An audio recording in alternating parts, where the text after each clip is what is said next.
Before we dive into this quiet journey through antiquity together, I would like to give you a little question. A question that you can think about at your leisure, and the answer to which you are welcome to share in the comments below. Do you think knowledge can be more powerful than weapons? Or to put it another way, can a single ghost change the course of history? Feel free to write your thoughts in the comments. I read them very consciously and with interest. If you like such quiet history videos to fall asleep to, then take a moment to subscribe to the channel. A like helps even more people to discover these quiet journeys into the past. Now you can let go of everything else. Make yourself comfortable, breathe in and out calmly, and accompany me to a time when patience, observation, and the wits of a man named Archimedes faced an entire army. Chapter 1. The Island City in the Warm Evening Light. The sun is low above the sea, no longer glaring, no longer demanding. Its light has become soft, almost amber, and lays like a silent veil over the walls of Syracuse. The city rests at this moment between day and night, in that special hour when nothing rushes and nothing begins. Viewed from the water, the island city seems calm and closed. The harbor basins lie smooth, only rarely crossed by gentle waves that beat softly against wooden piles and stone blocks. Fishing boats drift slowly, their ropes creaking barely audibly, as if they too were adapting to the rhythm of the evening. Seagulls make their last circles, call to each other, then their voice also becomes quieter. Within the walls, the day begins to dissolve. Traders close their stalls, not hastily, but with the calm of a habit that has become ingrained over the years. Baskets are stacked, cloths are folded, scales are carefully stowed away. Conversations fade away, words remain unfinished in the warm air until they are carried away by the evening wind. The streets of Syracuse are narrow, paved with stones that have been polished smooth by sandals and wagon wheels over generations. Now they reflect the light of the sunset as if they had stored it all day. It is already cooler in the shadows of the houses. There people sit on low steps, lean against walls, remain silent or speak quietly to each other. Smells of bread, olive oil, and herbs emanate from open windows. They are familiar scents, nothing extraordinary, nothing exciting. This is precisely where its calming effect lies. They tell of everyday life, of constancy, of a life that goes on despite all external threats. Because even if there are no battle cries to be heard this evening, no battle rages and no weapons clash, something invisible lies over the city. A knowledge that does not have to be expressed. The Romans are close. Their ships were seen, their camps erected. But here, within the walls, time has not yet changed. Guards stand on the city walls. They take turns, slowly, without sharp orders. Her eyes wander over the sea, over the horizon, over the lines of light and shadow that the day leaves behind. Armor hardly clinks, as if even metal and leather have understood that volume is out of place here. The walls themselves are old and massive. They bear traces of earlier years, repaired areas, faded stones, cracks that have long since become part of their character. They don't seem challenging, but patient, as if they had learned that every siege eventually passes, just as every night gives way to morning. Inside the city, life continues to move in small, steady steps. Children are called into the house, voices are muffled.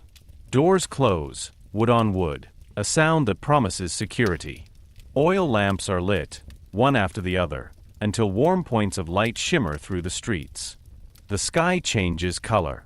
Gold becomes orange, orange becomes a deep red, then violet. The first stars appear hesitantly, as if they had to check whether the night is really allowed to stay. The sea absorbs the colors and reflects them back, distorts them slightly, softens them. In a courtyard, an old man sits on a stone bench. He hears the evening without seeing it. For him, this mixture of sounds is familiar.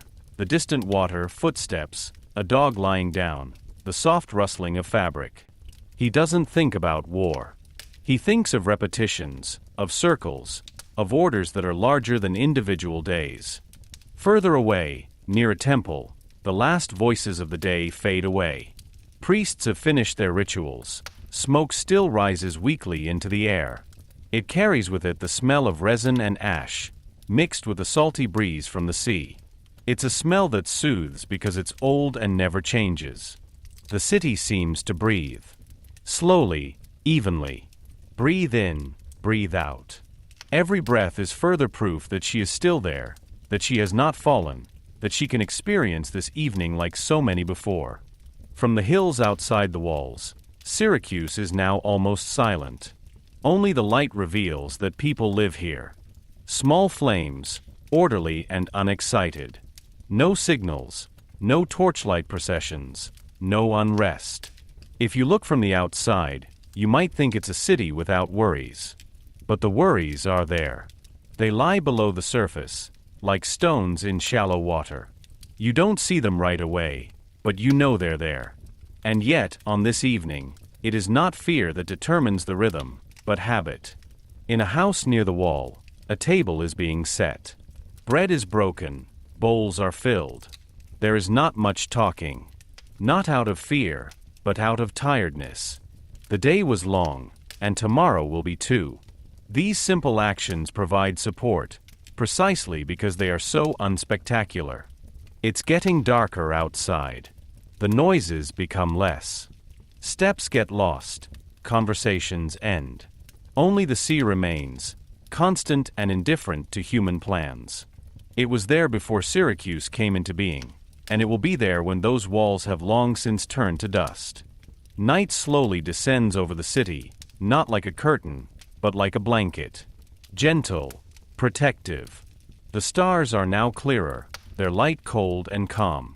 They observe without judging. The story begins in this silence. Not with an attack, not with an order, but with an evening like this. An evening when the city is still completely itself, at which knowledge, patience, and time wait in the background while life slowly comes to rest. And so we let Syracuse sleep for this moment. The walls are watching. The sea whispers. And the night holds everything together. Chapter 2: The Slow Train of the Roman Fleet. Even before the morning fully awakens, the sea lies unusually calm. It is that early hour when sky and water are almost the same color, a muted blue, interspersed with gray shadows. The air is cool, clear, and unmoved, as if it were holding its breath. Dark shapes appear on the horizon. At first they are little more than hints, flat lines between water and sky. Then with every minute they take shape. They are ships. Lots of ships. Not hastily, not absent-mindedly, but in quiet order. The Roman fleet is slowly moving forward. Oars dive evenly into the water, lift again, almost driplessly, as if the men had coordinated their movements over a long period of time. No call echoes over the sea, no drum sets the pace. Everything happens quietly, almost respectful of the vastness they traverse. The ships themselves seem heavy and stable. Their hulls cut the water without haste, without greed. They are not here to surprise. They are here to stay. The sails hang limply, only slightly moved by the morning wind, while the strength comes from the arms of the rowers, from patience and perseverance. There are soldiers on the decks. They speak little. Some look ahead, others let their gaze glide over the water. Some have experienced this journey many times. For them, it is not a special moment, but part of a familiar process. Another city. Another coast. Again a slow approach. The sun begins to rise. Their light hits first the poles, then the shields, and finally the helmets. Metal reflects matte, not dazzling. The glow is soft, almost friendly. Nothing about this sight looks threatening. And yet there is an unspoken certainty in the sheer number of ships. The closer the fleet gets, the more clearly the coast becomes visible. The walls of Syracuse appear like a resting body of stone. They stand out from the land, unchanged, serene. No movement can be seen on them, no hectic, no alarm. Observe the Romans. They measure distances not with instruments, but with experience. Eyes that have learned to assess distances. Thoughts that are already several steps ahead, while the ships are still gliding. Some of the men remember other coasts, other cities, other walls. They know that every siege has its own time. That haste is rarely necessary. That patience is often more effective than noise. On one of the ships stands the General Marcus Claudius Marcellus. It is not elevated, not particularly emphasized. He is part of this movement, part of this quiet march. His gaze is fixed, but not tense. He knows that this day will not be the decisive one. The coast is getting closer. The water becomes shallower, brighter. Small waves gently break at the bow of the ships. Seagulls move up curious, as if they have learned that these arrivals bring changes, but also leftovers, waste, new opportunities. A signal is given. Not a call, but a movement. The rudders slow down. The formation holds without having to be pronounced. Anchors are prepared, ropes are checked. Everything happens routinely, almost meditatively. The first ships drop anchor. The dull sound echoes briefly through the water, then silence returns. Others will follow.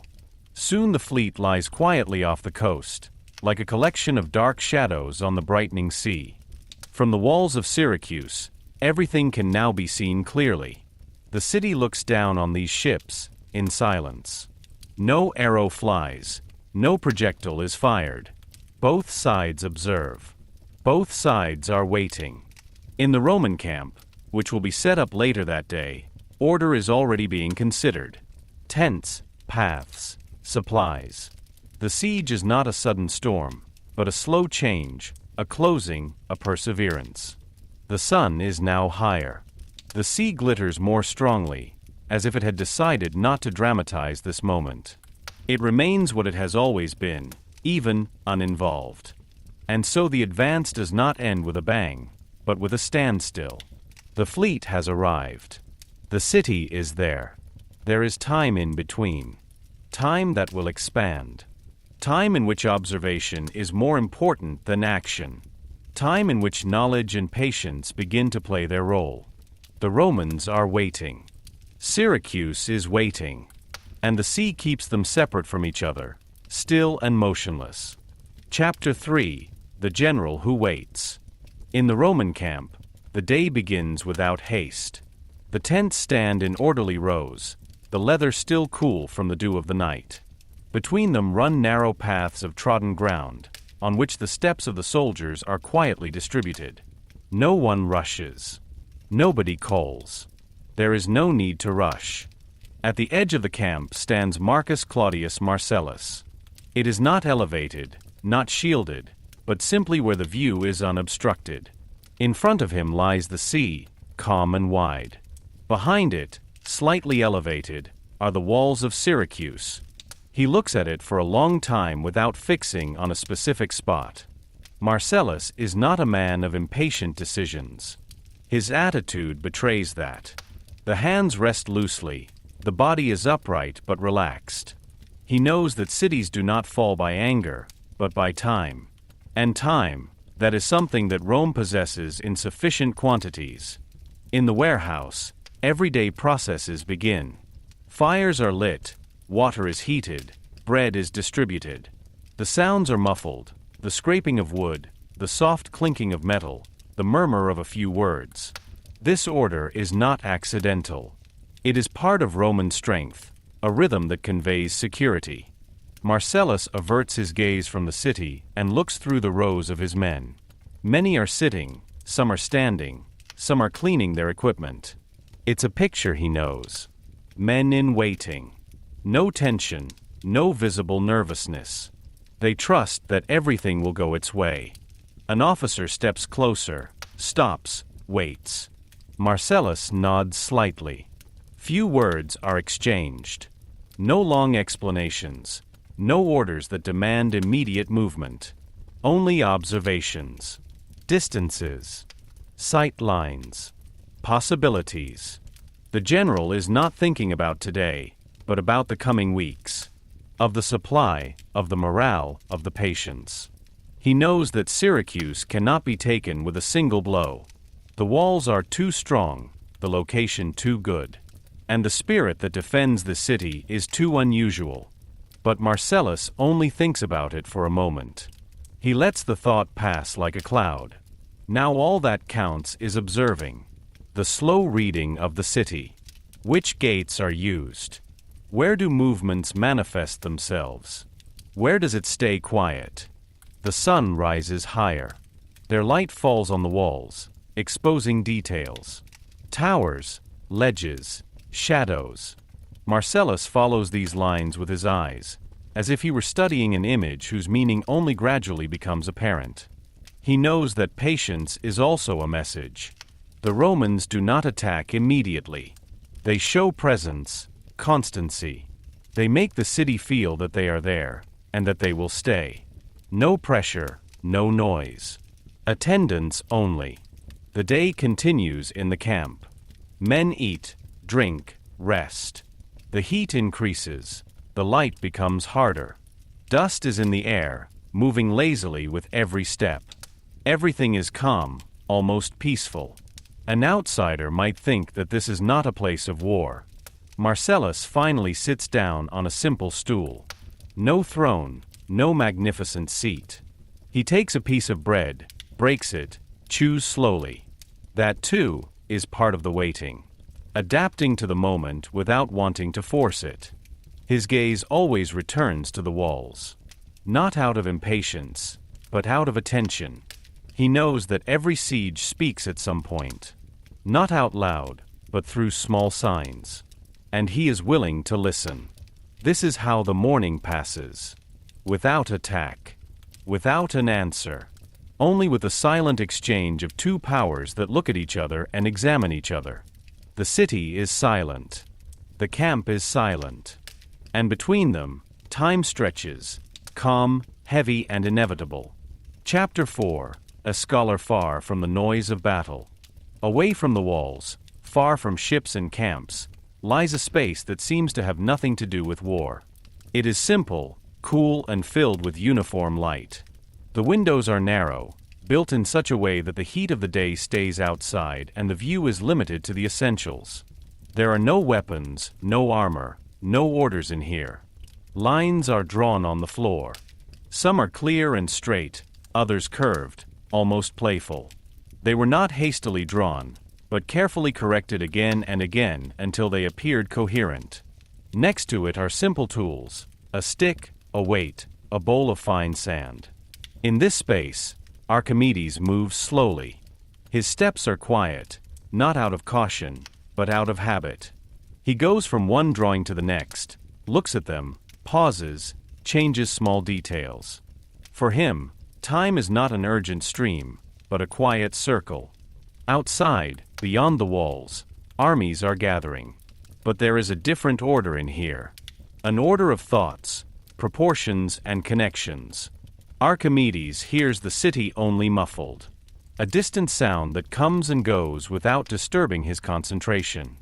He doesn't work to destroy anything. He works to understand. To direct forces instead of fighting them. For him, every movement is a question of balance, every resistance an invitation to think. Sometimes he sits down, draws circles in the sand with his finger, wipes them away again. Not out of indecision, but because the process itself is important. Repeating. The refinement. The slow approach to a solution that cannot be forced. The light in the room hardly changes. It remains steady, calm. A gentle contrast to the bright, open day outside. Archimedes prefers this permanence. It allows him to let his thoughts run free without being distracted. He doesn't think about soldiers. Not in victory or defeat. He thinks of leverage. At Winkle. Distances. The way weight works if you just manage it correctly. For him, all this is not secret knowledge, but a natural order that applies everywhere, regardless of who uses it. In between, he stops and closes his eyes. Not out of tiredness, but to imagine something. Movements, processes, consequences. Inside it, images are created, calm and clear. He lets them come and go, examines them, rejects them. A gentle breeze moves the sand on the ground. The lines change minimally. Archimedes notices it, smiles barely visible, and redraws her. Nothing is final. Everything remains malleable. A noise briefly penetrates from outside. A cry muffled by stone. Archimedes does not react. He knows that others care. His task lies elsewhere.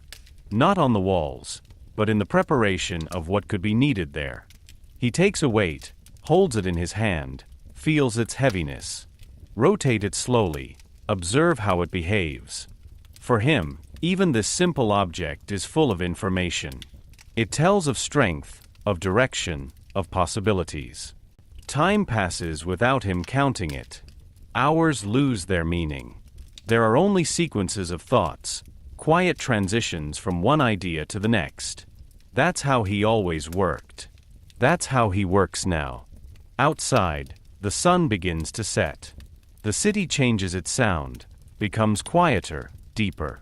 But in the room, everything remains the same. Silence is not a lack of sounds, but a space in which thoughts are allowed to spread.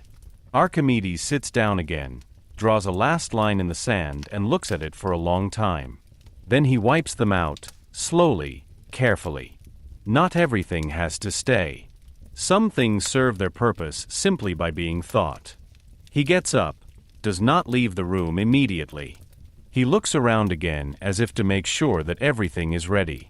Then he walks out slowly, back to the city, which is preparing for a long time of waiting. The war is approaching. But at this moment, there is only order here. Patience. And the quiet belief that reason finds ways where violence only sees walls. Chapter 5. The Walls of Syracuse. The walls of Syracuse have been standing for a long time. They were not built for a single war, but for many generations. Stone on stone, not hastily, but with the knowledge that patience is the best builder. Now, in the even light of the day, they seem calm and motionless, almost as if they belong to the landscape as a matter of course. Viewed up close, the walls tell stories. Some stones are lighter, others darker, some have fine cracks, others have remained smooth. Repairs are visible, but they do not interfere. They fit in like scars that have long since become part of a face. On the battlements, the guards move slowly. Her steps are deliberate, even. They walk their routes, the same paths over and over again, until they know them by heart. No hasty look around, no nervous hesitation. They know that their task is not to fight, but to see. From up here, the view is wide. The sea lies open. The Roman ships now appear like fixed points, immovable. The guards no longer count them. They know that there are many. More than enough. And yet this realization does not change its rhythm. The walls are wide enough to stand on, walk, linger on. They provide support. Anyone who stands up here feels the city below them. Roofs, courtyards, streets, a living web of life and habit. The walls are not a border, but a transition between inside and outside. There is subdued activity in the towers. Supplies are checked, ropes are rewound, tools are laid out. Everything happens without hectic. The people here have learned that haste brings mistakes. And mistakes cost more than time. In some places, protrusions protrude from the masonry. They cast shadows, change the light, break clear lines. Architects of earlier times deliberately set them, not out of ornament, but out of an understanding of angles and distances. Today they seem like silent witnesses of this knowledge. The wind blows over the stones, carries up the smell of the sea. Salty, cool, consistent. It brings sounds with it, the soft creaking of the ships, the distant murmur of the Roman camp. Everything arrives up here, muffled and sorted, as if the walls themselves decide what is important. A guard stops and puts his hand on the stone. He feels the coolness, the firmness. These walls have experienced other sieges. They have learned to stay still when there is movement outside. This certainty is transferred to those who stand on them. In the interior of the city, the days continue to pass. The walls not only separate the enemy, they also hold everyday life together. Children play in courtyards, craftsmen work, people go about their ways. From up here, you can see it all, and understand what these stones stand for. The sun moves slowly across the sky. Their light changes the color of the walls, making them appear sometimes light, sometimes dark. But their form remains the same, unimpressed by hours and moods. As evening approaches, torches are laid out, not yet lit. Everything has its time. The night will come, and with it another way of watching. But that too is routine. The walls of Syracuse do nothing. And this is precisely where their strength lies. They stand. They carry. You wait. And while plans are being made outside, while ways and possibilities are being thought about in the Roman camp, the city remains calm and collected in its stone shelter. The walls don't speak, but they remember. Patience, inconsistency, and that not every defense has to be loud. Chapter 6, First Cautious Approaches. The morning begins quietly. No fog lies over the sea, no wind drives the waves. The water is smooth, almost motionless, as if it had decided not to comment on this day. Light spreads slowly, settles on ships, walls, and sand. In the Roman camp, movement begins, but it remains subdued. No battle lines, no loud orders. Instead, small groups of soldiers are gathering, aligning, waiting. Everything seems prepared, but not determined, as if they first wanted to check how the city reacts to proximity. The first boats break away from the fleet. They glide calmly over the water, without haste, without a goal that is openly pronounced. Rudders dive in, lift up again. The sound is even, almost soothing. On the walls of Syracuse, these movements are immediately noticed. Guards stop, lean forward slightly to get a better view. Nobody calls. No one is alerted. The city had expected this moment. The boats do not come directly closer to the walls. They keep their distance, circle certain sections as if they were scanning distances. Eyes wander from stone to stone, from tower to tower. It is not an attack, but a question that is asked, quietly and without words. In the camp, Marcus Claudius Marcellus observes these approaches from a distance. He does not intervene. He allows his men to learn, that they see how the city reacts, that they understand where movement occurs and where it doesn't. On land, small groups are also approaching the walls. They stay out of reach, check the ground, the slopes, the condition of the terrain. Footsteps leave traces in the sand, which are smoothed out again by the next wind. The city does not respond with violence. No arrows, no projectiles. Instead, movement on the walls. Guardians change their positions, remain visible but calm. It is a sign, we see you. One boat drifts a little closer than the others. For a moment, it seems as if it wants to test how far it can go. Then it stops. The rudders are resting. Water splashes softly against the hull. On the walls, everything remains silent. No sound, no command. The distance remains. Both sides seem satisfied with this unspoken exchange. The sun rises higher. Heat spreads. Metal begins to heat up, wood dries. Time passes without having to be filled. This groping is part of war, but it is a quiet part of it. Some soldiers retreat, others follow. Everything happens slowly, almost casually. Anyone watching might think that these are exercises, not an approach to a fortified city. Inside Syracuse, everyday life continues. People know that something is happening outside, but they hardly hear anything about it. The walls filter not only weapons, but also unrest. When the boats finally return to the fleet, nothing has happened. No losses, no victories. Only impressions were collected. Lines drawn in the memory. Possibilities. The Romans have learned that the city is attentive. Syracuse has learned that the Romans are patient. and between both sides the sea remains calm, as if it had decided to preserve this first contact, untouched by noise and haste. Chapter 7: Awakening Unusual Machines. It doesn't start with a blow, not with a sound that tears the air apart. It starts with movement. A slow, almost inconspicuous movement high up on the walls of Syracuse. At first, it is hardly possible to see what is changing. A shadow shifts. A beam, which previously seemed to be part of the wall, detaches from the line of the stone. Wood glides over wood without creaking. Ropes tighten, almost silently, as if they had been ready for a long time. On the walls, men work quietly and concentrated. No hasty gestures, no loud commands. Everyone knows what to do. These procedures were practiced, not with zeal, but with patience. Now they follow them like a familiar path. The machines do not seem threatening. They are not monsters made of metal, not angry constructions. They are made of wood, rope, counterweight. Materials that are familiar. Materials that you understand.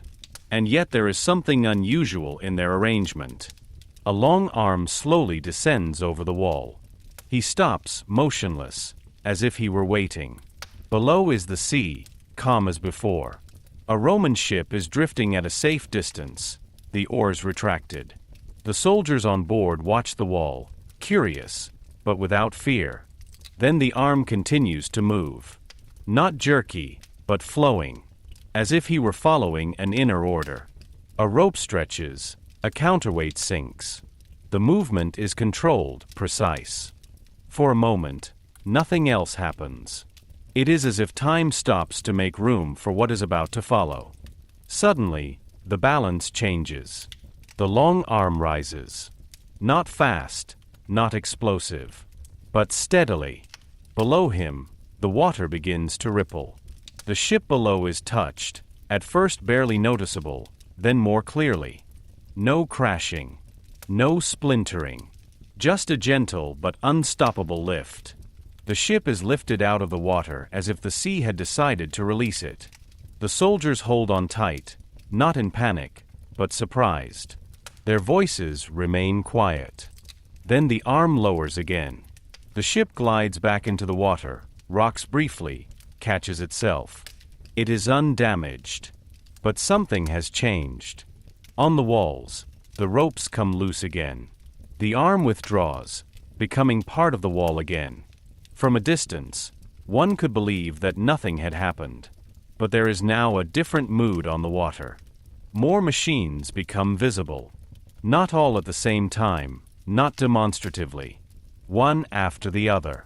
They show themselves like thoughts that are not imposed, but offered. The Romans observe attentively. They don't get any closer. They don't withdraw either. You see. And they understand that it is not raw force that is at work here, but calculation. Inside the city it is quiet. The machines work outwards, not inwards. They remain almost invisible to the residents. Only a slight tremor in the stone, a distant sound that quickly disappears. Archimedes sits in a quiet room. He is not on the walls. He doesn't see the sea. And yet he knows what is happening. He thought these movements before they were performed. For him, they are no surprise. He may hear a distant sound. Maybe not. He does not raise his head. The order works. That's all it takes. On the water, the ships now keep their distance. The rudders start up again, slowly, carefully. Not out of fear, but out of respect for something you don't quite understand yet. The machines are resting again. Like animals that have only awakened for a short time. Ready to move again. Not out of anger, but out of knowledge. Chapter 8: Ships that Retreat. The sea is still quiet, as if nothing had happened. The waves move evenly, carrying light and shadow without distinction. And yet something has changed. Not in the water, but in the way it is viewed. The Roman ships now keep more distance. It is not a hasty movement, not a retreat full of anxiety. Rather, it is a slow rearrangement, a gentle sliding back into a greater distance. The rudders dive deeper, the movements are more deliberate than before. On the decks, the soldiers stand still. Their eyes are fixed on the walls of Syracuse, but they are no longer looking for weaknesses. They look for patterns, for signs, after what might show up again. Some speak quietly to each other. No excited voices, no panic. Only astonishment. What they have seen does not match what they expect. Ships should be carried by the water, not by the air. Walls should stand still, not grasp. The memory of lifting the ship is still fresh. It is not dramatized, not embellished. Everyone describes it differently, and yet the core remains the same. It happened slowly.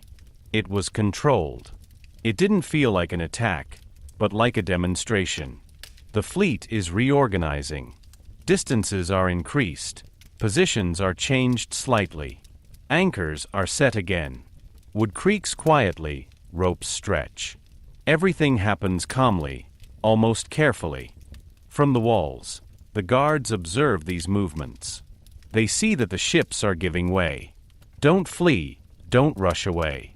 They withdraw, like someone who takes a step back to see better. No cheering can be heard. No cries of triumph. The city remains silent. The machines remain hidden. Syracuse shows nothing more. It has sent its message, and that's all it takes at the moment. In the Roman camp, deliberations are taking place. Not loud, not hectic. Men sit together, draw lines in the sand, point to the sea, to the walls. Possibilities are considered, not decisions forced. Marcus Claudius Marcellus listens. He asks questions, short, precise. He knows that what happened was no coincidence. And he knows that knowledge is not fought like a wall. The sun is high, the light is clear. Nothing is hidden. And yet much remains unclear. The Romans besieged cities, broke down walls, overcame defenses. But this one follows different rules. On the water, routine returns. Men eat, drink, rest. But the eyes keep wandering to the walls. Not out of fear, but out of attention. In the city, the days go on. Those who do not stand on the walls know little of what is happening outside. Maybe you hear a rumor, a story. But life remains calm. The ships keep their distance. The sea remains the same. And between the city and the fleet there is now something new. Restraint. Not forced. Not ordered. But learned. Chapter 9. Days of Standstill. After the first movements, something follows that is more difficult to describe than action. Standstill. Not emptiness, not inactivity, but a state in which little happens, and precisely because of this, a lot of meaning arises. The days now start uniformly. The sun rises, wanders across the sky, sinks again. Light changes the colors of the walls, the sea and the ships without changing their position. Everything stays where it is. In the Roman camp, routine returns. Tents are opened, fires are lit, water is fetched. Soldiers go about their duties as if they were on a long march with a break. Weapons are maintained, not used. Shields lie in the shadows, helmets are taken off. Conversations are quiet and short. You talk about the weather, about the food, about paths you've already taken. The city beyond the walls is rarely mentioned. Not out of respect, but because there is nothing new to say about them at the moment. At sea, the ships lie quietly at anchor. They move easily with the waves, always the same. The creaking of the wood becomes part of the daytime sound, so familiar that you hardly notice it anymore. Seagulls sit on the railing and fly up again. The walls of the city remain unchanged. Guards go their ways, take turns, look out. You see the ships lying there every day. Over time, they lose their foreign character. They become part of the landscape, just like the sea or the sky. In the interior of the city, people continue to live. Markets are opening, albeit smaller. Workshops. People meet each other on the streets. There is no panic, no unrest. The standstill outside seems to continue inwards and have a calming effect there. Some days are hot, others mild. Dust settles on everything, is carried on by the wind, returns. Time loses its sharpness. You no longer count days, but sections of light and darkness. In the Roman camp, observations are being made. Not only the city, but also its own ranks. Patience is tested. Standing still is more difficult than moving, but order holds. Everyone knows that this state is part of the plan, even if the plan itself is not spoken. In the city, on the other hand, people know that this standstill can be deceptive. And yet he is accepted. People adapt. They learn to live with the knowledge that something is waiting outside, without knowing when it will move. The nights are quiet. Stars stand clear. The sea reflects their light. Sounds carry far, but they remain harmless. A call, a step, then silence again. This is how the days pass. Without progress. Without retreat. A space between action and decision. A silence that is not empty, but excited, like a breath, that has not yet been released. Chapter 10 Nights over the besieged sea. When the sun disappears behind the horizon, everything changes without anything moving. The sea becomes darker, deeper, as if it were gaining weight. The ships now lie in the water only as silhouettes, their forms softened by the twilight. Night slowly spreads over Syracuse. Torches are lit, one after the other, not simultaneously, but in a calm rhythm. Its light is warm and flickering, far less harsh than that of the sun. It makes the walls seem alive, as if they were breathing. There is silence at sea. The oars are resting, the sails are furled. Only the soft rocking of the ships can be heard, a steady creaking of wood that has adapted to water and night. This sound repeats itself without disturbing. It becomes part of the darkness. Soldiers sitting or lying on the ships. Some look at the sky, others close their eyes. Conversations are rare. The night does not bring new thoughts, but lets existing ones become calmer. Stars appear clear and unmoved, far away from everything that happens down here. It is also quiet on the walls.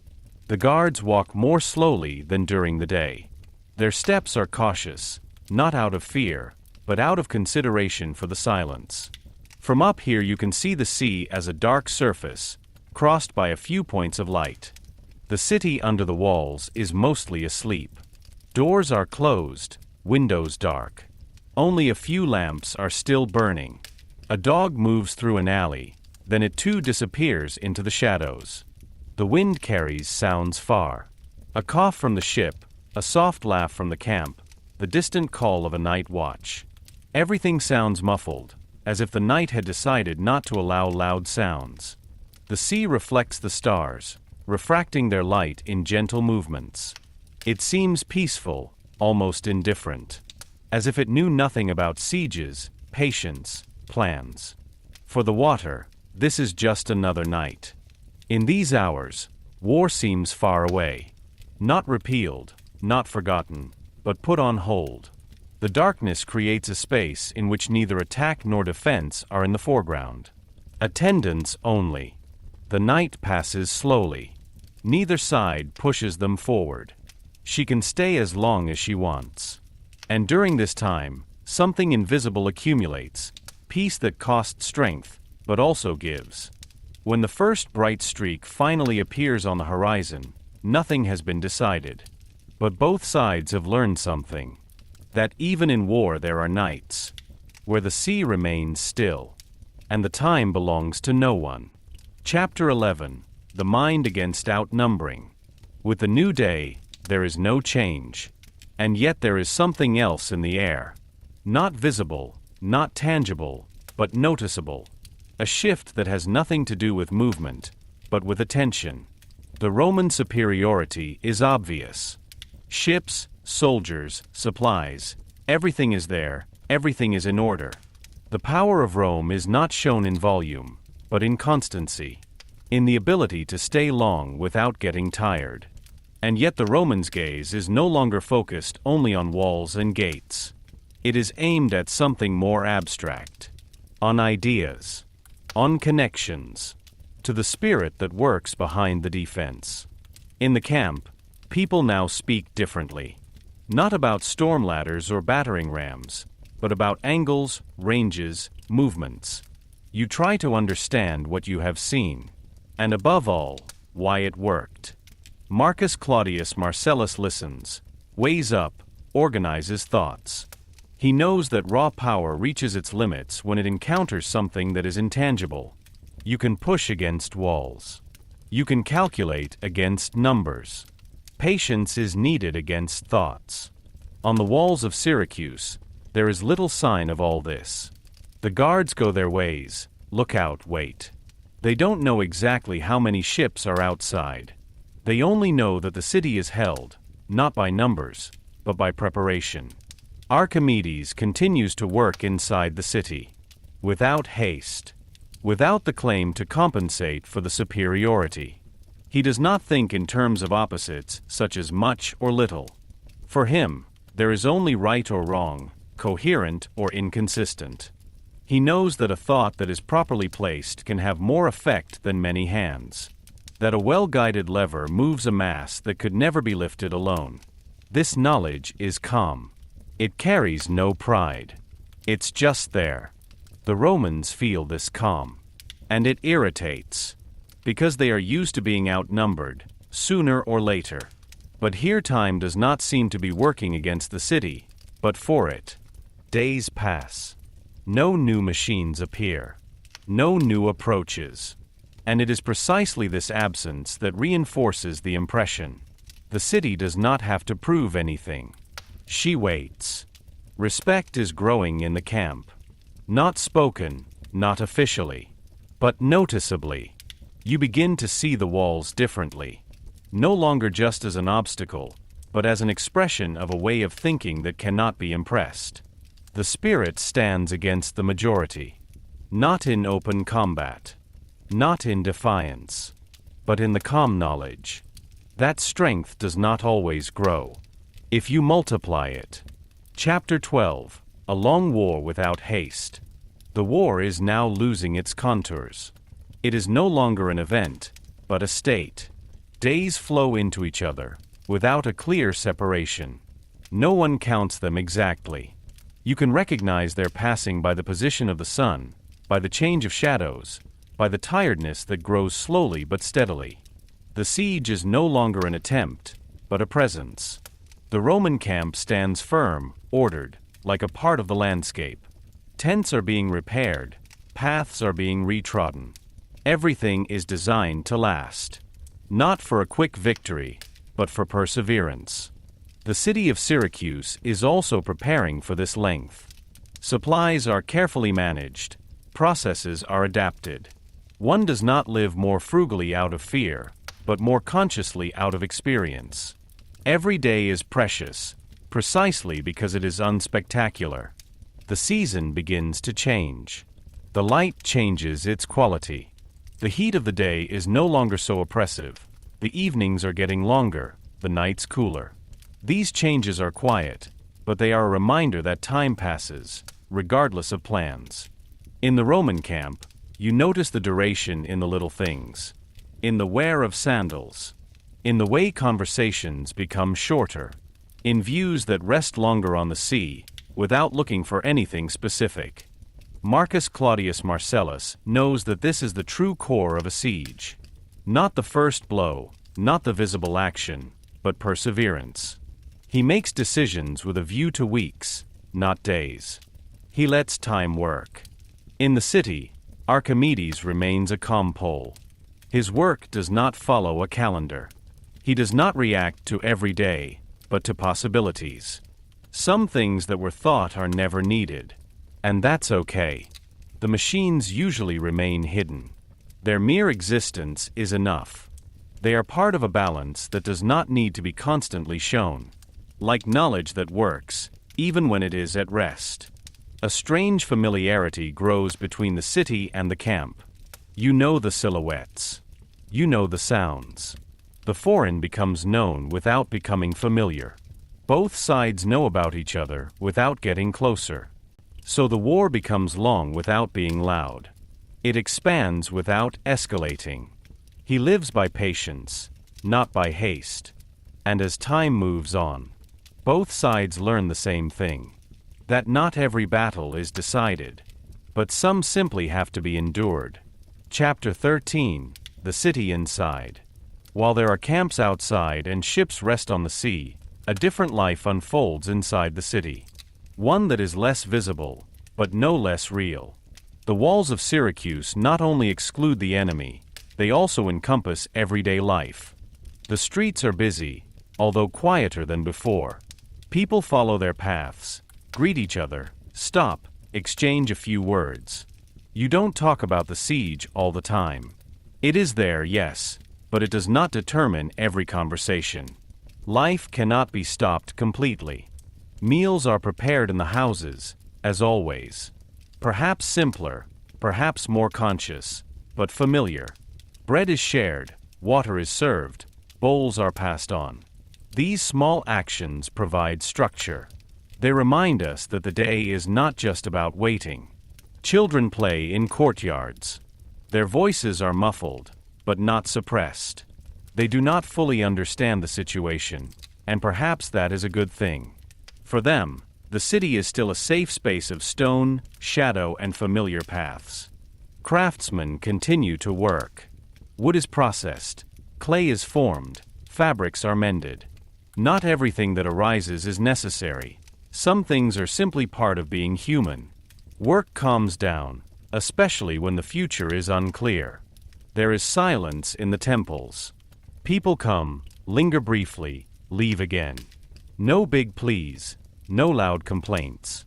Rather a quiet pause. An order of thoughts. The siege changes the rhythm, but it does not destroy it. You get up earlier, go to rest earlier.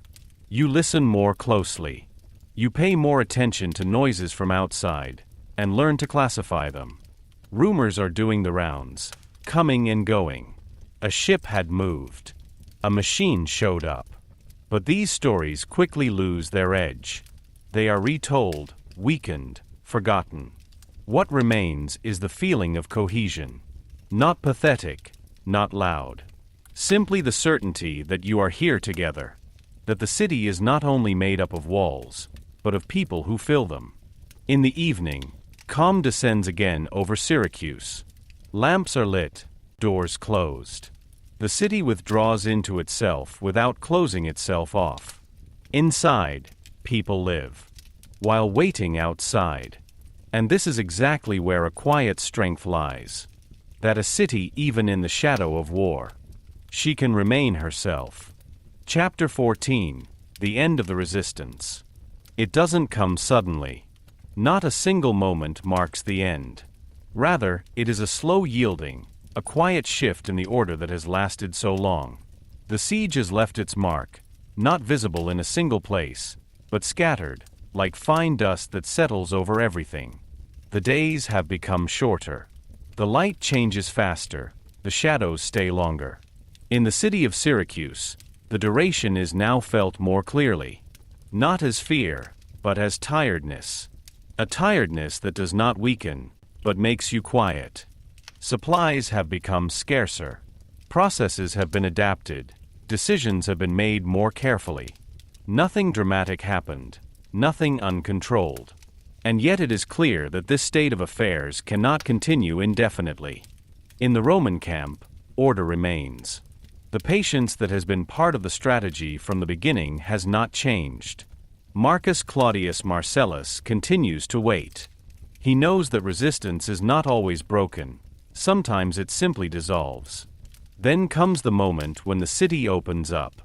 Not with an outcry, not with chaos. It is a transition, almost silent. Movements change. Paths are cleared. The walls that have lasted so long are losing their role without losing their meaning. The Romans do not enter the city stormily. They walk slowly, attentively. They see streets, houses, courtyards. Not a strange labyrinth, but an inhabited place that now becomes part of a new order. Inside a house, far away from walls and gates, Archimedes is at work. Lines in the sand. Thoughts in motion. He is not part of the transition outside. Not out of defiance, but out of concentration. For him, nothing ends abruptly. Thoughts know no conquest. When soldiers find him, it happens without intention, without planning. One moment meets another, and the silence is briefly interrupted. Then she returns. Not heavier than before, only more definitive. The city has fallen, but it is not destroyed. What remains are walls, streets, people, and the memory of a time. Impatience, knowledge, and stagnation. Longer than any weapon. Chapter 15, Silence after the siege. After the end, no noise returns. No jubilation fills the streets. No lamentation echoes through the courtyards. Instead, a silence lies over the city that is deeper than that of the previous nights. It is the silence after a long period of tension, when nothing more has to be held. The walls of Syracuse are still standing. They have fulfilled their task. Now they cast the same shadows as before, unmoved, indifferent to the change of power. Stein does not remember victors or vanquished. He only remembers time. The streets are slowly filling up again. Footsteps sound cautious, tentative, as if you first have to make sure that the floor is still the same.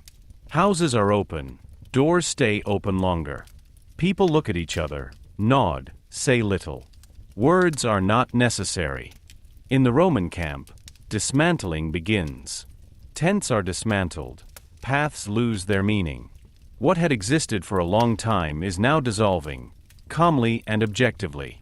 This too is part of the order, to leave when the time comes. Traces remain in the city. Not only visible, but internal. Memories of waiting, of nights full of stars, of days without a decision. These memories are not loud. They lay down quietly, like sediment. The name Archimedes is carried on. Not as a war cry, not as a legend of fire, but as a thought. As a reminder that intellect can open up ways that power alone cannot find. His work does not end with his life. It remains as an idea. The sea is open again. Ships come and go. Waves hit the coast, as they always have. For the water, this siege was only a brief moment. In the evening, silence descends again over the city. Lamps shine, windows glow, voices become quieter. Syracuse lives on. Differently, perhaps, but alive. And so this story ends not with an end, but with a continuation. With the knowledge that even in times of war, silence, that patience leaves its mark, and that some victories do not turn into noise, but in the aftermath.